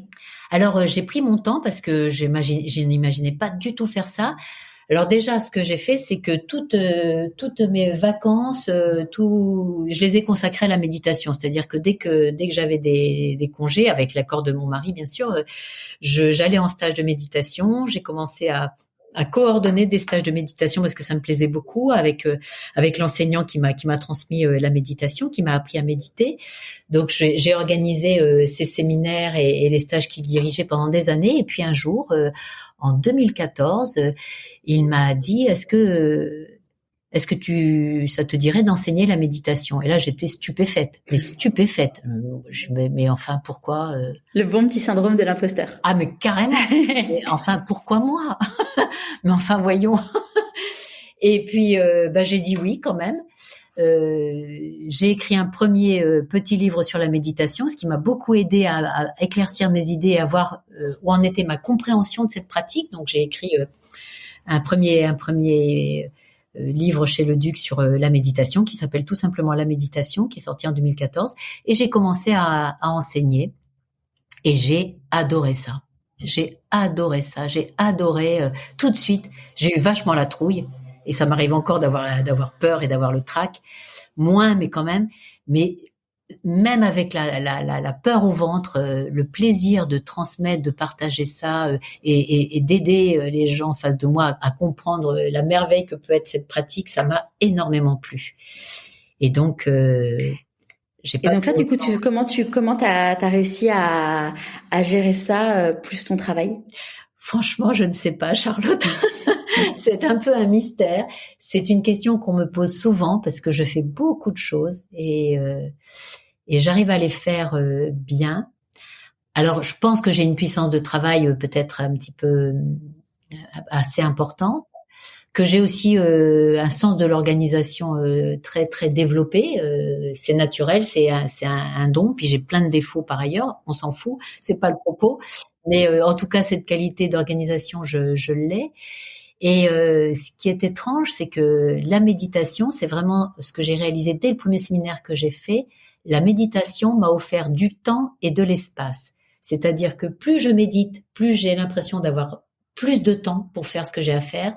Et plus je médite et plus j'ai l'impression d'avoir de la place, de l'espace pour m'épanouir, pour bouger, pour mettre en place ce que je dois mettre en place. Et c'est difficile d'expliquer. Je pense que c'est quelque chose qui se passe au niveau de l'esprit et qu'on a peut-être encore peu étudié, mais parce qu'à chaque fois on me dit oui, c'est parce que avec la méditation tu arrives à mieux t'organiser et tout. Je dis non, je m'organisais très bien aussi avant. Oui, mais tu as peut-être plus le sens des priorités. Oui, peut-être, mais j'avais très bien mes priorités avant aussi. Non, c'est vraiment un rapport au temps qui est une ouverture d'esprit, ça change des choses dans notre façon de penser. C'est ça. Il y a moins de panique, tu vois, par exemple. Il y a moins de panique, moins de pression à dire, faut absolument que je finisse tout ça dans un temps donné. Il y a moins de panique, moins de pression, moins de speed. Et du coup, les choses se font de manière plus fluide et je peux faire plus de choses. Et donc, voilà, il y a des temps où je peux vraiment enseigner des stages de méditation plusieurs fois dans l'année, des soirées de méditation, j'y étais hier soir, des week-ends de méditation, et ça ne m'empêche nullement de continuer à gérer mon entreprise, ou à écrire des livres, j'y arrive, mais je pense que c'est aussi le secret de la méditation, c'est un des trésors de la méditation. D'arriver à se recentrer sur soi et... Pardon ? Arriver à se recentrer sur soi et extraire finalement le meilleur de soi-même, en fait. Oui, peut-être que tu as raison, il y a une piste là, quelque chose qui nous dirige vers l'essentiel pour nous, hein, parce oui, bien sûr. Il y a rien d'universel dans ce que je dis, mais l'essentiel pour nous. Et ce qui est beau d'ailleurs, c'est que quand c'est essentiel pour nous, c'est souvent là que ça peut intéresser les autres. Et tu as beaucoup parlé de partage là dans notre discussion, et ce qui est essentiel pour moi, si je le partage, je vois que ça peut aider et concerner d'autres personnes. Si c'est pas essentiel pour moi, que c'est juste un petit peu général ou un petit peu banal ou un petit peu convenu, ça intéresse beaucoup moins les autres. Donc c'est vrai que la méditation, elle nous aide vraiment à tourner notre esprit vers ce qui nous intéresse vraiment, ce qui nous concerne vraiment, ce qui nous passionne vraiment. Et à partir de là, peut-être qu'on trouve aussi plus de temps et plus d'énergie pour accomplir. Ouais. Ouais, moi je sais qu'alors tu vois, ça faisait partie de mes résolutions de cet été de méditer plus, et j'ai suivi le programme de Deepak Chopra sur l'abondance là en septembre. Oui. Et bon, c'était 20 minutes de méditation plus des exercices assez enfin vraiment basés sur l'introspection où ça allait vraiment loin, donc c'était du boulot, clairement, mais il y a énormément de choses qui se sont ouvertes à moi pendant ce mois et même après. Mais tu vois, régulièrement, je me dis là, il faudrait que je me reforce, parce que c'est comme quand tu commences à faire du sport, il faut se forcer au début et puis après ça devient dans un automatisme. Oui. Mais oui, je me disais ça la semaine dernière, je me suis dit, il faudrait que je réintègre la méditation dans mon quotidien. Oui, ce qui est pas mal, ce qui peut être aidant, c'est de vraiment se rappeler notre motivation à méditer. Tu vois, s'il y a quelque chose que tu as découvert pendant ce séminaire avec Deepak Chopra, c'est quelque chose qui t'a vraiment... Tu te le notes sur un carnet. Moi, voilà, je me souviens très très bien de mon premier séminaire, et pourtant c'était il y a bien longtemps. Et à chaque fois que je perds un peu de motivation, je me rappelle pourquoi je le fais. Je peux même m'en rappeler. Je m'assois sur mon coussin et je commence par ça. Je me rappelle ma motivation et hop, ça me redonne du cœur à l'ouvrage. Parce que bien sûr, on se lasse de tout, et c'est tout à fait humain et normal, et c'est un effort et c'est une discipline, et voilà. Et des fois, l'esprit est pas tout à fait d'accord. Et puis c'est pas grave quand on loupe et qu'on passe des périodes sans, ça n'a aucune importance, c'est pas du tout. Non, il y a pas d'obligation, il y a pas de pression. Absolument. Justement, si on rentre dans l'atteinte d'objectifs et de résultats là-dessus, Non, il faut que ça reste une rencontre joyeuse, et pour ça la chance de méditer en groupe quand je transmets, justement quand j'enseigne, c'est génial, parce qu'évidemment quand on est ensemble, c'est retrouver un groupe de méditation une fois par semaine, par exemple, c'est très très aidant, tu vois, pour la motivation aussi. Et voilà, c'est des choses qui, quand elles peuvent se mettre en place, nous soutiennent beaucoup. Et pour les personnes du coup qui n'ont pas forcément la possibilité de rejoindre un groupe de méditation, qui veulent se mettre à la méditation, ça serait quoi ton conseil? Alors peut-être commencer par lire 1 ou 2 livres sur le sujet pour voir, et puis après il existe des associations. Moi, j'enseigne dans une école de méditation que j'aime beaucoup, mais il y en existe plein. Moi, j'aime bien celle où j'enseigne, parce qu'elle est laïque, elle est très ouverte, voilà. Et par exemple, dans cette école, quand tu rentres dans cette école, il y a des groupes de méditation par Zoom toutes les semaines. Il y a plein de groupes. Bon, tu vois, donc ça veut dire que ce soir j'en anime un. Moi, j'en anime un par semaine, et j'ai des gens qui sont à l'île de la Réunion, au Québec, et puis partout en France, en Belgique, et on se retrouve. On est par groupe, on est une petite quinzaine, et on commence par une méditation guidée. Je guide une méditation, et puis ensuite on parle de la pratique, on échange autour de ce qu'on a traversé, quoi. Et c'est des partages d'expériences qui sont très précieux. Donc il y a plein depuis le confinement, il y a tellement de choses qui se sont développées, donc on peut le faire à distance aussi. Néanmoins, en tout cas moi, dans mon parcours, ce qui m'a vraiment aidé, c'est de commencer par un stage. Parce que, alors j'avais lu aussi, donc quand je dis lire des livres, ça peut avoir du sens. Mais rien ne remplace l'expérience d'un stage. Une lecture, ça peut donner le goût, ça peut intriguer, ça peut se dire tiens, mais ça. Puis la lecture, après, ce qui est plus difficile, c'est que si tu fais une méditation guidée via l'écriture, t'as pas la voix de la personne, et donc du coup, c'est un peu plus difficile à faire. Oui, c'est pour ça d'ailleurs qu'il y a pas mal de livres maintenant qui proposent aussi les méditations en audio, via des QR codes, ou tu vois.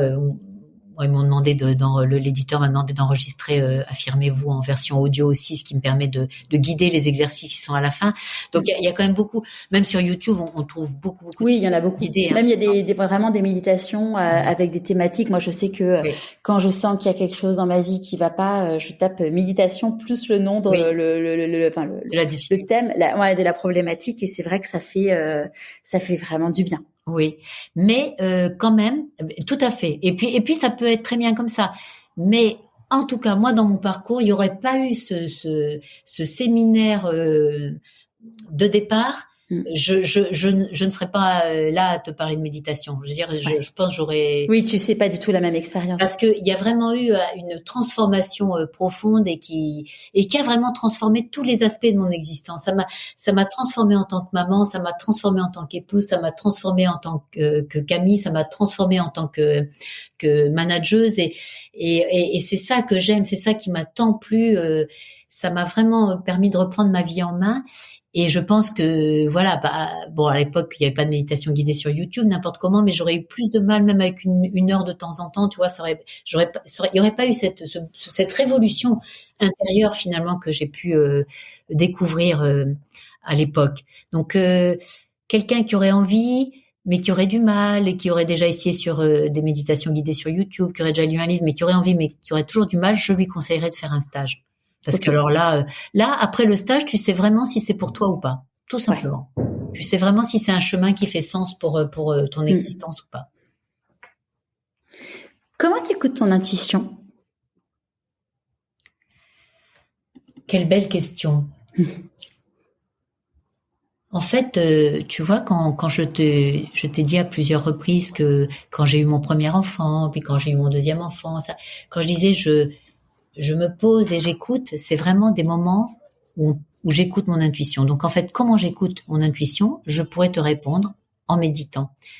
Mais en méditant, c'est pas forcément en ayant une méditation guidée, ça peut être juste me poser quelques minutes sans trop bouger, sans trop parler et voir ce qui vient, voir ce qui monte par rapport à une question. Est-ce que je dois écrire mon prochain livre sur ce thème? Est-ce que je dois élever mes enfants de cette manière-là? Est-ce que je dois repenser mon couple? Est-ce que donc tu vois des questions et là il y a quelque chose de l'intuition qui peut venir répondre. Mais pour ça il faut faire silence. À mon avis il faut faire silence. Et on peut faire silence de manière très formelle en méditant, mais on peut faire silence en allant marcher dans la forêt. Je te parlais de la Seine, des bords de Seine et de cette petite cabane. Maintenant, moi, j'aime beaucoup marcher au bord de la Seine. On peut faire silence en marchant dans la nature ou en regardant un paysage qui nous plaît, en caressant son chat si on a la chance d'avoir un chat ou un chien. Enfin voilà, faire jardinant, c'est pas juste se mettre en tailleur sur un coussin. Et là, vraiment, moi, c'est des moments où je laisse, au lieu d'avoir des projets et de faire un effort de réflexion et d'essayer de trouver des réponses, je laisse l'intuition monter. Comment tu fais, toi? Alors moi, je vais nager. Du coup, justement, ça me permet c'est une sorte de méditation entre guillemets parce que je me connecte. Alors, quand je nage en piscine, j'écoute des podcasts, mais quand je nage en mer, je suis vraiment connectée avec les poissons. Je nage souvent avec une amie et elle me dit Charlotte, je nage avec un tuba frontal. Elle me dit mais tu vas pas du tout dans la bonne trajectoire. Je dis bah non, il y avait un banc de poissons. Moi je le suis. Magnifique. Et après, si en fait, alors ça fait longtemps que je l'ai pas fait, mais quand je me fais masser, ça me permet vraiment de me reconnecter à des choses assez profondes. Tu vois, c'est amusant parce que en massant, en me faisant masser, souvent je me disais, en fait, je fais beaucoup de choses avec mes mains, je fais des tableaux, je fais de la couture et tout, et j'utilise en fait, j'ai une machine, ce que j'appelle un peu ma machine magique, qui permet de découper de la matière, notamment des matières thermocollées pour faire des t-shirts personnalisés à mes enfants et compagnie. Et un jour, je me suis dit, mais plusieurs fois, tu vois, je me faisais masser, je me disais, j'aurais trop envie de faire des tableaux avec justement cette matière thermocollée. Et je pense que j'ai dû mettre 2 ou 3 ans à me dire, allez, Charlotte, prends le temps de le faire. Et là, maintenant, c'est ce que je fais. Et quand je fais ça, je suis connectée avec moi-même. Et donc, du coup, c'est des moments d'introspection où j'écoute ma petite voix. C'est très bien. Ce qui est important aussi pour moi, c'est d'avoir ce que font beaucoup de gens, bien sûr. Ce que fait beaucoup de gens, c'est d'avoir un carnet sur ma table de chevet pour noter mes rêves. Parce que plus j'avance dans ma vie, plus je me rends compte que les rêves ont quelque chose à me dire. et que c'est toute une partie de mon existence qui est extrêmement riche. Je rêve beaucoup, beaucoup, avec beaucoup de détails et je me souviens de beaucoup de choses. Donc en fait, c'est vraiment une partie de ma vie. C'est pas comme si la nuit on vivait pas, hein. Et c'est vraiment une partie de ma vie qui peut nourrir mon imaginaire, débrider un peu mes limites ou les limites que je me pose, les limites intellectuelles que je me pose, les limites créatives aussi. Et c'est pas sans rapport avec l'intuition. Écouter les rêves comme ça, voilà, laisser un peu plus libre cours à un espace créatif. C'est chez les aborigènes, c'est super important les rêves. Hein, c'est vraiment, dans beaucoup de cultures. Ça en dit aussi beaucoup sur notre personnalité, tu vois. Il y a une personne qui m'a fait ce qu'on appelle vulgairement un gros coup de pute, et cette personne, j'ai rêvé d'elle, et je rêvais en fait que je lui ai éclaté la tête dans un gâteau en chantilly. Et je racontais ça à ma psy. Elle me dit, mais parce que bon, la personne m'a vraiment fait vraiment un coup de pute, mais c'est peu dire par rapport à ce que cette personne a fait. Et elle m'a dit, mais en fait, mais vous êtes tellement gentille. Ouais. Et un autre jour, je rêve de cette personne et je me vois lui voler ses clés. Et puis après, je me dis non, mais attends, elle a 2 enfants, elle a 2 enfants, elle va se retrouver sur le palier avec ses 3 étages à monter sans ascenseur, avec ses enfants, sans ses clés, c'est vraiment trop méchant. Et ma psy me dit ouais, Charlotte, vous êtes vraiment trop gentille. Et c'est vrai que j'ai pris conscience en fait que grâce à un rêve, ça a révélé une partie de moi qui était d'être trop gentille. Donc d'accord. Et qu'à un moment donné, il faut savoir pas se faire marcher sur les pieds non plus. Oui, tout à fait. Faut rester soi-même, mais du coup, en effet, les rêves, ça veut dire ça raconte tellement de choses. Ça raconte beaucoup de choses, et puis il y a aussi des rêves réparateurs. Enfin bon, parce que en même temps, les 2 rêves que tu racontes révèlent peut-être que tu es trop gentil, mais montrent aussi ton sens de l'humour. Parce que quand aussi, même, c'est vrai. En chantilly, c'est quand même. Oui. Ouais, j'adore. C'est trop mignon. Ça montre aussi un humour certain. Oui. Et un côté très coquin. Je lui vole les clés, je lui mets la tête dans la chantilly. C'est vrai. C'est chouette aussi. Ouais. C'est très facétieux, c'est bien. Ouais. Tu dédramatises en même temps, tu vois, tu dédramatises la chose, donc ça peut être réparateur aussi. Oui, ça se passe de toute façon. Après, j'en parlais justement avec une personne. Hier j'allais voir mon ophtalmo et je lui disais bon, je voulais faire un petit check-up. Je fais un petit check-up global au niveau médical et donc je lui raconte qu'il m'est arrivé quelque chose de très très compliqué dans ma vie et tout. Et elle me dit ah mais vous le dites avec vachement d'humour. J'ai bah oui, mais en fait moi c'est le burn-out, la séparation avec mon mari, en fait, c'est des choses dont je parle avec le sourire parce que même si évidemment ça a été les choses les plus difficiles que j'ai eu à vivre dans ma vie, en fait, il y a un moment donné, il faut prendre du recul et de se dire que la vie continue, quoi. Voilà, c'est ça. Mais l'humour, c'est il y a des maîtres de méditation qui notamment Chogyam Trungpa, qui disent que l'humour, c'est l'espace. Hein. Ouais. L'humour te donne de l'espace, te donne de l'oxygène. C'est pas du tout une blague. Hein. L'humour, c'est super. Ça apporte de la légèreté dans des situations très compliquées. Et tu te dis finalement, le nombre de fois où dans des enterrements où les gens rient, tu sais, t'as des fous rires nerveux, et c'est pas pour rien. C'est pas pour rien. Non, non, c'est sûr. Comment tu célèbres tes réussites ? Ah, pas assez. Pas assez. Je célèbre bien mes enfants, qui pour moi sont des réussites. Et c'est vrai, je fais très attention à célébrer leurs accomplissements et qui font partie d'une certaine manière de ce que j'ai pas trop mal réussi sur Terre. Mais comment je célèbre mes réussites peut-être tout simplement en m'en réjouissant, mais c'est une question c'est une question que je me suis jamais posée, tu vois, ça voilà.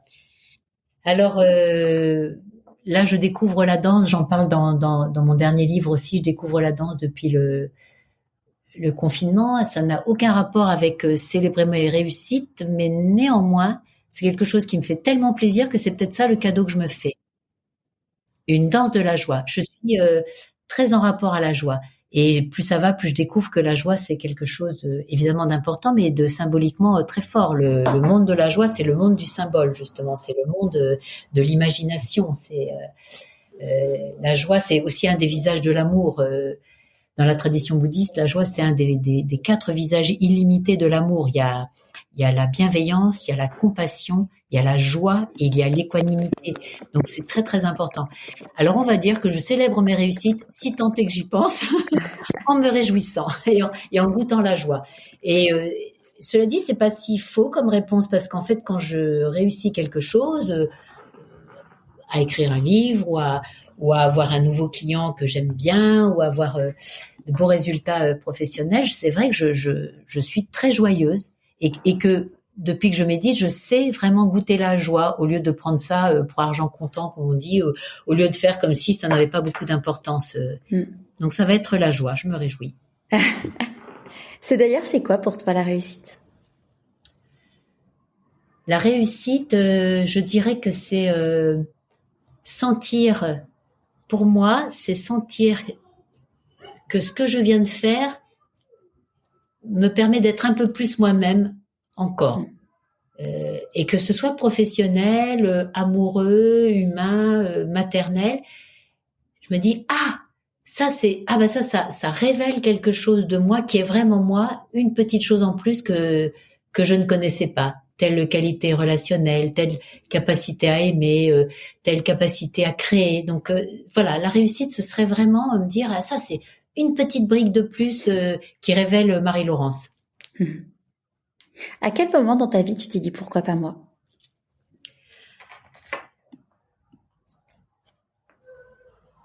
Je pense que je me suis dit pourquoi pas moi quand on m'a proposé d'enseigner la méditation. Et c'était un pourquoi pas moi absolument dingue, puisque rien ne me préparait à ça, pensais-je à l'époque. Mon activité professionnelle n'avait évidemment aucun rapport à ça, pensais-je. Parce que depuis, j'ai fait beaucoup de liens, mais je me suis dit, pourquoi pas moi ? Pourtant, je suis une femme, il n'y a pas beaucoup de femmes qui enseignent la méditation. Et il y a quelques années, il y en avait encore moins. Il y a beaucoup d'hommes, il y a très peu de femmes. Je suis une femme qui ne s'estime pas spécialement accomplie spirituellement, pas spécialement intelligente, etc., mais pourquoi pas moi, quand même. Essayons. Et puis j'ai essayé et j'ai vu que c'était possible. Pourquoi, selon toi, il y a peu de femmes ? Parce que, j'en parlerai dans mon prochain livre, Charlotte, parce que le monde de la spiritualité est un bastion du patriarcat, comme beaucoup de monde, mais on a travaillé, on a beaucoup travaillé, nous les femmes, sur le monde du travail, de l'entreprise, de la politique, on essaie, c'est très patriarcal aussi, mais on essaie. Mais la spiritualité, il y a encore beaucoup, et pour cause, il y a encore quelques siècles, on brûlait les sorcières, donc on hérite d'énormes traumatismes qui sont ancrés au fond de nous.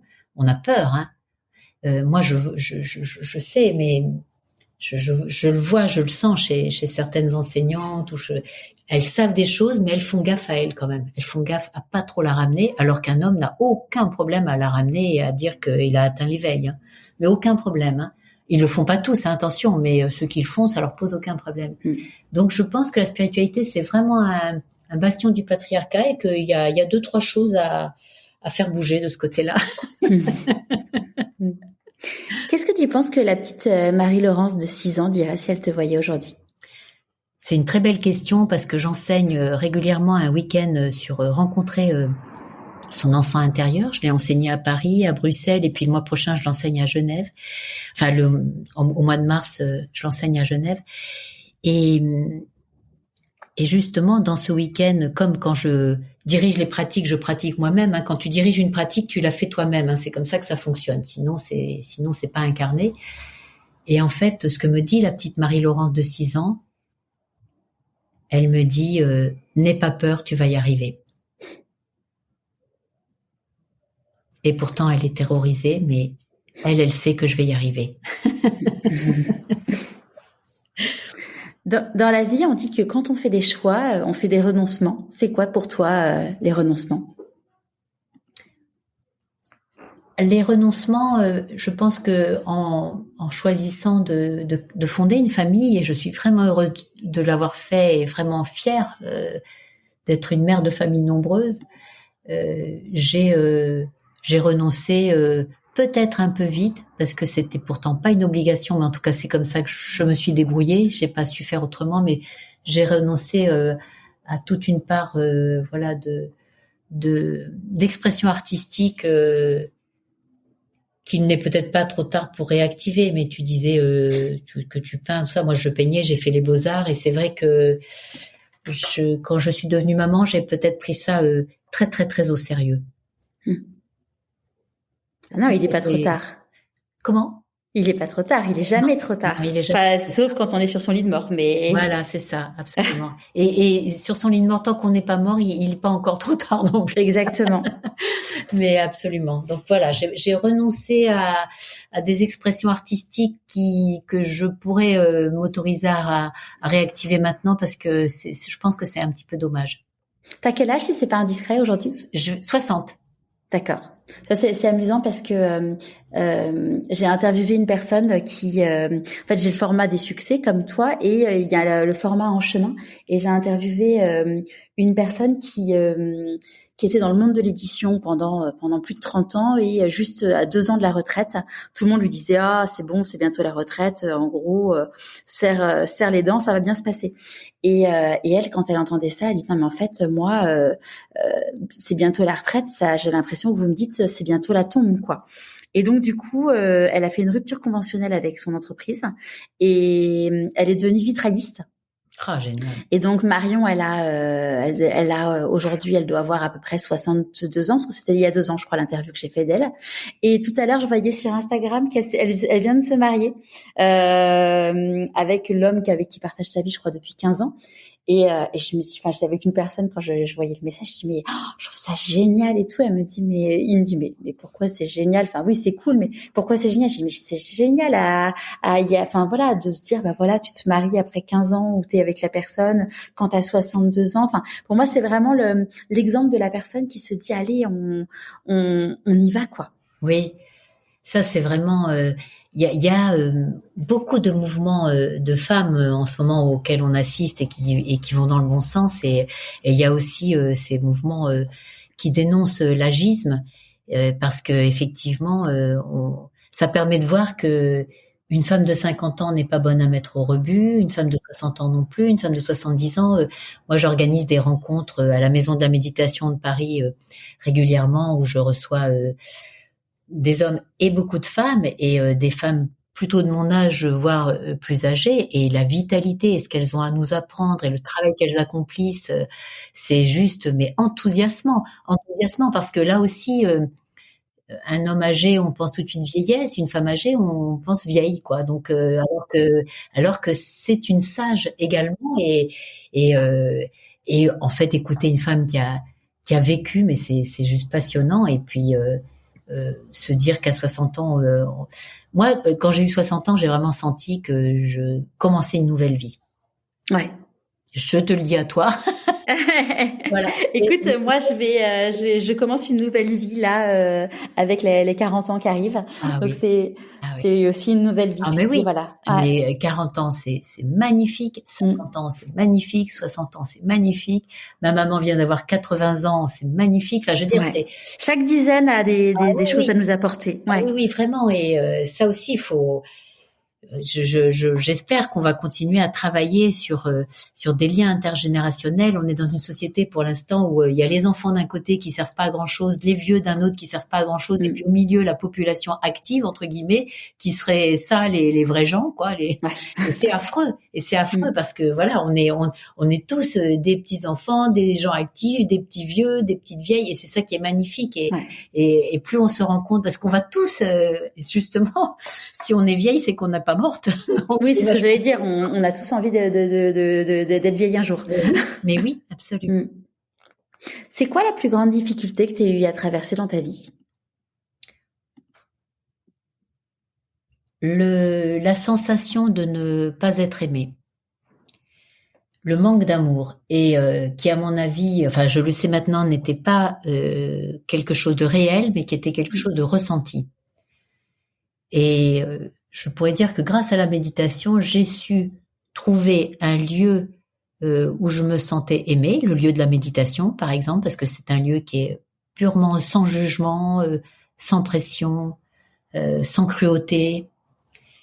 Et j'ai su aussi apprendre à m'apprécier moi-même et donc à me donner l'amour dont c'est ce que j'allais te poser comme question, c'est justement, enfin, là j'ai lu le dernier livre de Maud Ankawa, dont j'ai oublié le nom, qui parle justement de ça, du fait c'est plus jamais sans moi.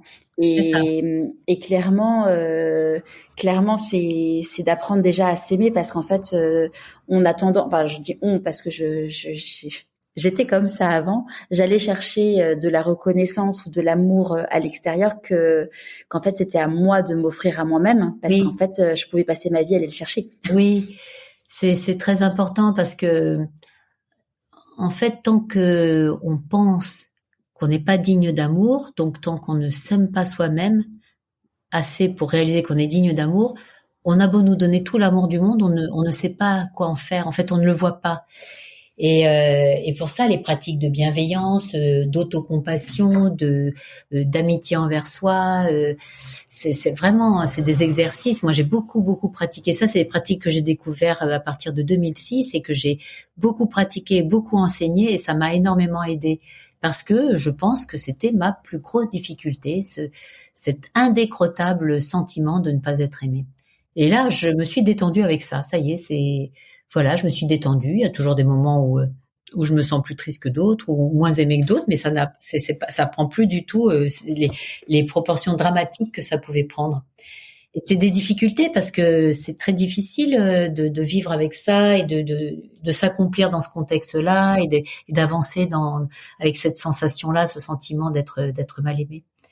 Alors que effectivement, la grande découverte, c'est qu'on a beaucoup d'amour en nous et qu'on peut se l'offrir. C'est aussi en ça que consistent les pratiques de l'enfant intérieur, en fait, parce que on se voit petite fille, petit garçon, et on voit à quel point ça nous touche le cœur et à quel point on peut se donner de l'amour, y compris à cet enfant qui a peut-être été mal aimé petit. C'est vraiment génial. L'esprit humain est d'une intelligence et d'une ingéniosité illimitée. C'est incroyable. L'esprit, le cœur, c'est la même chose.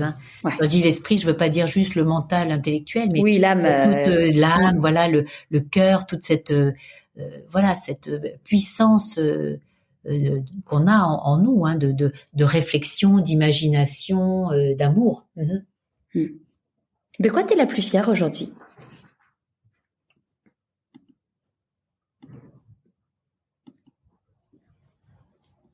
Franchement, je suis assez fière du livre qui nous a amenés à discuter toutes les deux parce que très simplement parce que c'est un livre étape pour moi qui m'a permis, moi la première, de voir tout ce que j'avais fait et dans quel contexte j'avais grandi et que tous les retours que j'ai de mes lectrices, c'est oh là là, ça me déculpabilise, ça m'aide, etc. Et je me dis mais c'est incroyable comme on a besoin d'être déculpabilisé, d'être autorisé, bon. Mais je suis fière.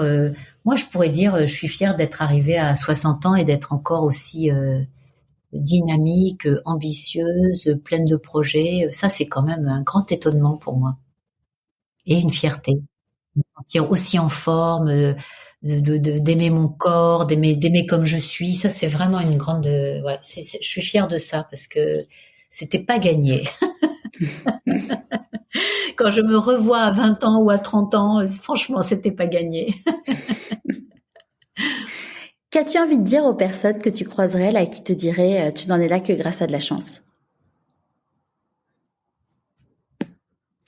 J'ai pas compris la question, Charlotte. Si tu croises quelqu'un là qui te dit ah non mais attends, t'as monté ta boîte, t'as l'air hyper épanouie, en plus aujourd'hui tu es quelqu'un de très très reconnu dans l'univers de la méditation, tu n'en es là que grâce à la chance. Oh, je pense que il y a un peu de chance et d'opportunité et une bonne étoile et un ange gardien, certes, mais après j'ai tellement travaillé Et je continue, je travaille tellement dans ma vie. Mais après, vraiment le secret, c'est d'arriver à travailler dans le bon sens. En ce moment, je suis en train de lire un livre de Audre Lorde, l'afro-américaine féministe, un livre qu'elle a écrit en 77, qui est un recueil de conférences qu'elle a donné dans la fin des années 70. Et elle dit que le travail est un lieu érotique. Et elle parle de l'érotisme comme non pas comme quelque chose réduit à la pornographie, comme on nous le fait croire, enfin tout à fait lié à l'acte sexuel et en plus à certaines manières de montrer l'acte sexuel, mais que non, l'érotisme c'est vraiment un élan vital qui nous met en mouvement, qui nous permet de faire le lien entre notre conscience et un chaos profond qui est au fond de nous, mais qui est plein de vie. Et elle donne comme exemple le travail qui peut vraiment être le lit de l'érotisme, mais de cet érotisme bien compris comme élan vital. Donc j'ai beaucoup travaillé, mais je suis vraiment contente quand à chaque fois que j'ai travaillé, je l'ai fait de manière vraiment dans un élan vital.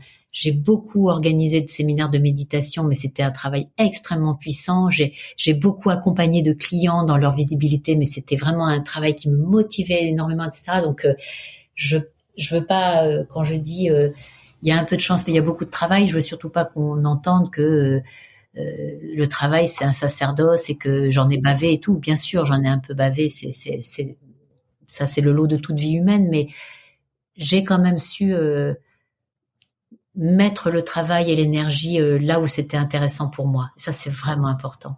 Ça demande quelques renoncements, ça demande des choix, mais c'est vraiment une question essentielle.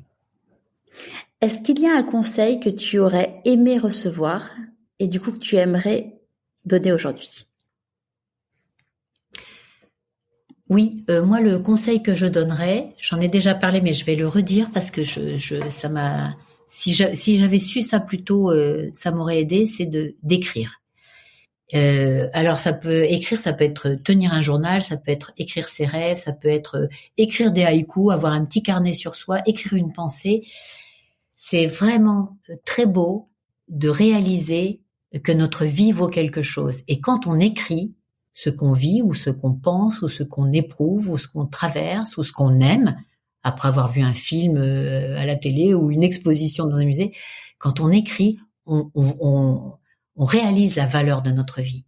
Toute vie a beaucoup de valeur et l'écriture est vraiment une très belle manière d'entrer en relation avec cette valeur, d'intégrer la valeur de notre existence. Oui, je rajouterais même d'écrire de façon manuscrite parce que c'est prouvé scientifiquement que le fait d'écrire de façon manuscrite nous connecte à des parties de notre inconscient où ça sera moins le cas quand on écrit sur ordinateur. Merci beaucoup pour la précision parce que pour moi c'était évidemment écrire. Tu vois, quand je dis un carnet sur la table de chevet ou un petit carnet dans la poche, moi j'ai toujours des petits carnets là, les petits formats et avec un petit stylo à billes très très léger parce que j'aime pas que mon sac à main soit lourd. J'ai des micro sacs à main. J'ai un tout petit carnet avec les petits stylos que je vole dans les chambres d'hôtel, tu sais, tout léger et qui est enfilé dans mon carnet et comme ça je suis dans le métro, je suis dans la rue, je suis dans un café, hop. Et j'écris. Si quelque chose me plaît ou m'interpelle, j'écris. Et j'écris à la main, en effet. L'ordinateur, c'est quand après on se plonge dans des projets plus longs et qu'il va falloir diffuser. Mais le manuscrit, c'est très important. C'est quoi le meilleur conseil qu'on t'ait donné? Le meilleur conseil qu'on m'ait donné, c'est mon professeur de méditation qui me l'a donné, c'est parle à partir de ta propre expérience. N'essaie pas de dire des choses qui te semblent intelligentes ou qui te semblent ou que tu aurais entendu, qui t'auraient beaucoup plu, parle à partir de ta propre expérience. Ça, c'est le meilleur conseil qu'on m'ait donné parce que je l'applique à tous les pans de ma vie. Quand je parle à un client, je parle à partir de ma propre expérience. Quand je parle à un de mes enfants, je parle à partir de ma propre expérience. Quand je transmets la méditation, je parle à partir de ma propre expérience. C'est vraiment très précieux. C'est quoi tes prochains défis?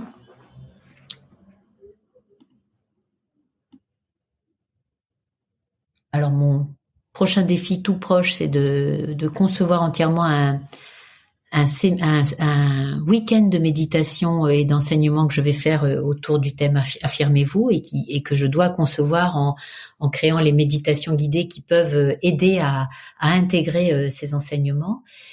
Et puis, et c'est un défi parce que je prends ça pour moi, la méditation, c'est pas du tout un passe-temps ou un hobby ou un petit supplément d'âme ou je ne sais quoi. C'est vraiment quelque chose qui peut profondément aider. Donc, j'essaie de faire ça le plus honnêtement possible. Donc, ça, c'est un défi. Et puis, le prochain défi, ça pourrait être de me remettre à peindre. Je te le souhaite. Merci beaucoup, Charlotte. Est-ce que tu as, alors on reparlera avant de se quitter de tes livres, mais est-ce que tu aurais un conseil de lecture à partager avec nous? Oh là là, j'en ai tellement.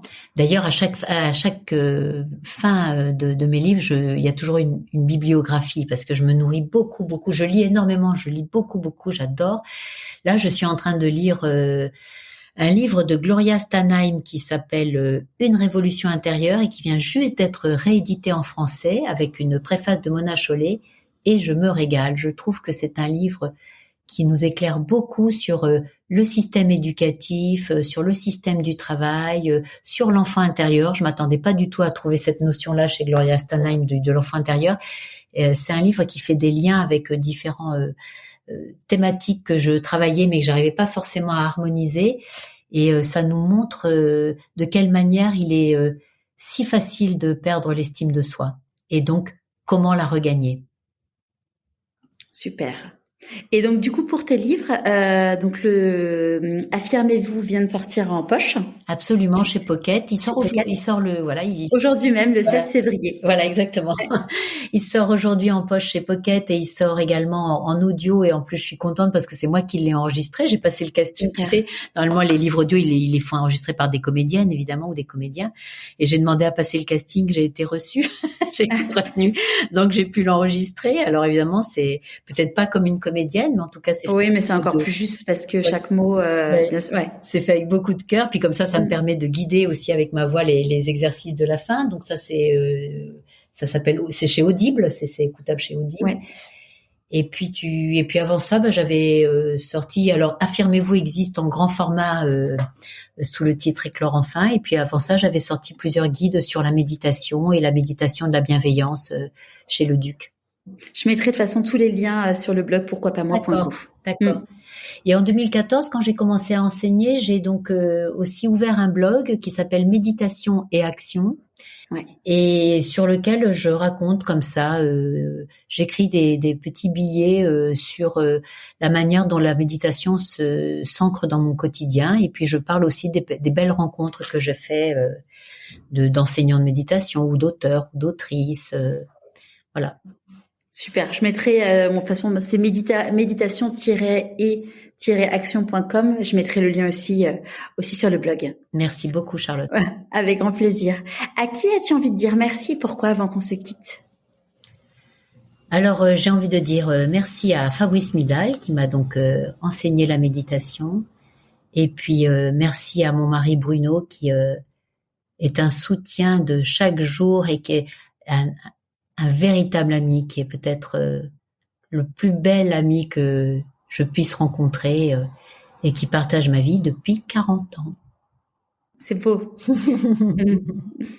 Voilà. Et moi, j'ajouterais merci à Nadalette Lafonta que j'avais eu le plaisir d'interviewer, qui m'avait envoyé un petit mail en me disant qu'elle voulait nous mettre en relation pour que je puisse t'interviewer. Donc, un grand merci Nadalette que j'embrasse. J'embrasse aussi Nadalette que j'aime beaucoup, qui a de très belles pages aussi sur l'écriture et qui parle aussi très bien de la méditation qui l'a beaucoup aidé dans son parcours de vie. Qui a un parcours incroyable aussi. Merci Charlotte. Merci à toi. Merci Charlotte aussi. Un grand merci à Charlotte. C'était très très agréable de converser avec toi. Merci beaucoup pour tes questions et ton écoute. Avec plaisir, merci d'avoir partagé tout ça avec nous. À très vite. À bientôt, au revoir. J'espère de tout cœur que cet épisode vous aura plu. Si c'est le cas, je vous invite à vous abonner sur votre plateforme d'écoute préférée et mettre 5 étoiles et un commentaire sur Apple Podcast. Pour moi, c'est énorme. Pour continuer à suivre les aventures de mon invité et recevoir des conseils pour écouter votre petite voix, inscrivez-vous à la newsletter et suivez Pourquoi pas moi sur Instagram. Vous avez tous les liens dans les notes de l'épisode. Et évidemment, n'hésitez pas à en parler autour de vous. Je vous dis donc à vendredi pour la newsletter et à dans 15 jours pour le prochain épisode.